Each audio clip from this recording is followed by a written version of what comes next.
विमान में बैठे 9 कन्याओं को जन्म दिया, 9 देवियां आ गई। आप करदम जी चले थे, उन्होंने जो प्रतिज्ञा की थी, मनु से प्रतिज्ञा की थी कि तुम्हारी पुत्री से संतान उत्पन्न करने के बाद में इसको छोड़ के चला जाओ।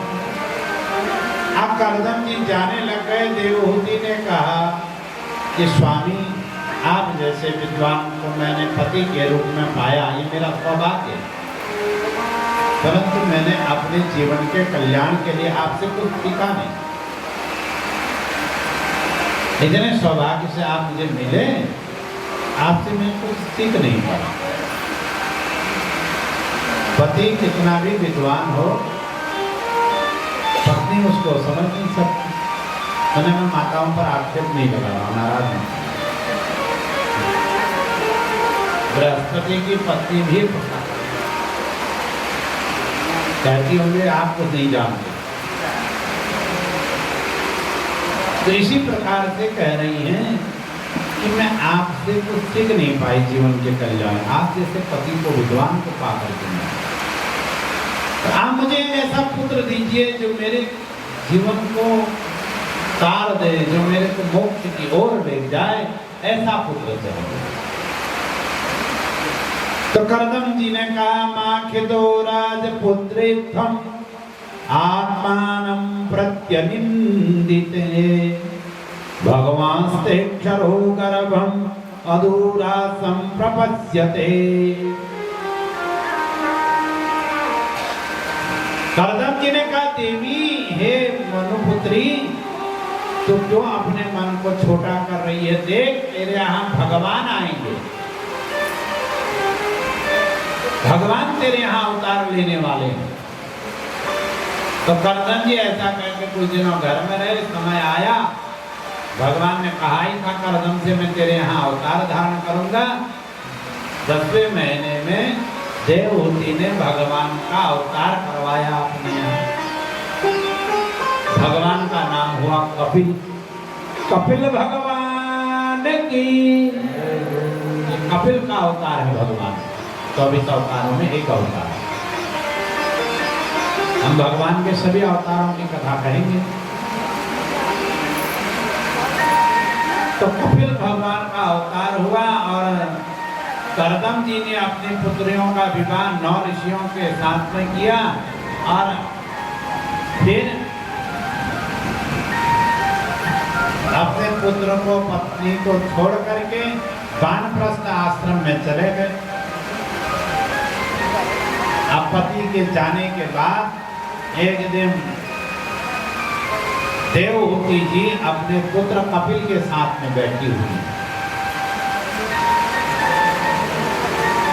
और उन्होंने एकांत में जब पुत्र को देखा, कहा बेटा, बड़े भाग्य से तुम मुझे मिले हो, मैं जानती हूँ तुम भगवान मेरा पुत्र बन के आए,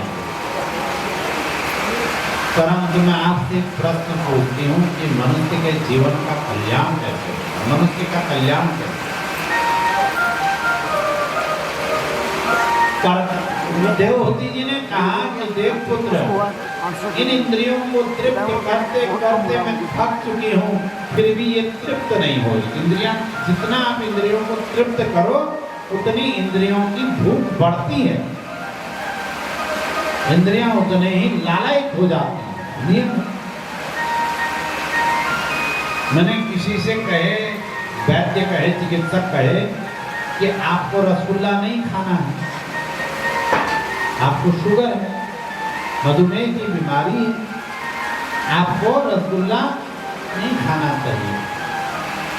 परंतु जिह्वा क्या कहती है? नहीं, एक बार खा लेना। कल से नहीं खाएंगे, आज खा लेते हैं, क्या हो रहा? आज खा लेंगे, तृप्ति हो जाएगी, कल से फिर छोड़ देंगे, नहीं खाएंगे। और कोई व्यक्ति खा लेता है, क्या तो फिर कल को नहीं करती उसकी इच्छा, फिर करती है, फिर और इच्छा करती है। तो इन इंद्रियों को आप जितना तृप्त करेंगे, ये इंद्रियां उतने ही भूखी होती जाती हैं। मनुष्य इनको तृप्त करते करते थक जाता है, इंद्रियां तृप्त नहीं हो पाती। तो कैसे उद्धार होगा? बताओ। माता के इस प्रकार के वचनों को सुनकर कपिल देव जी ने कहा कि भैया,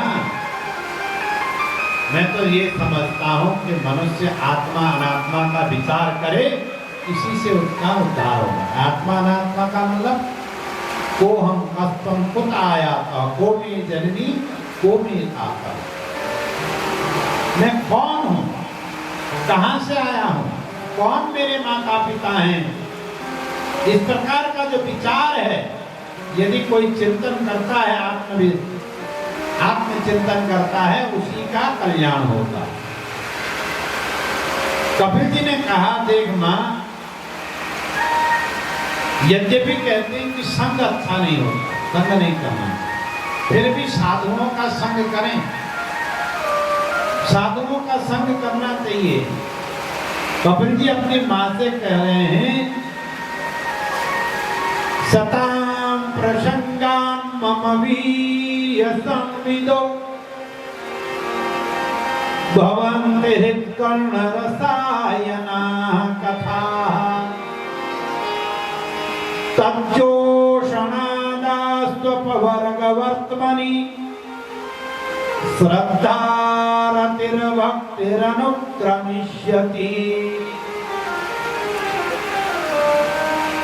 कपिल जी ने मां से कहा कि मां, सताम प्रसंगाम बने, सताम बने सज्जनों के, तो सज्जनों के, संतों के साथ बैठ। संतों के साथ में क्या होता है? जब संत और संत बैठ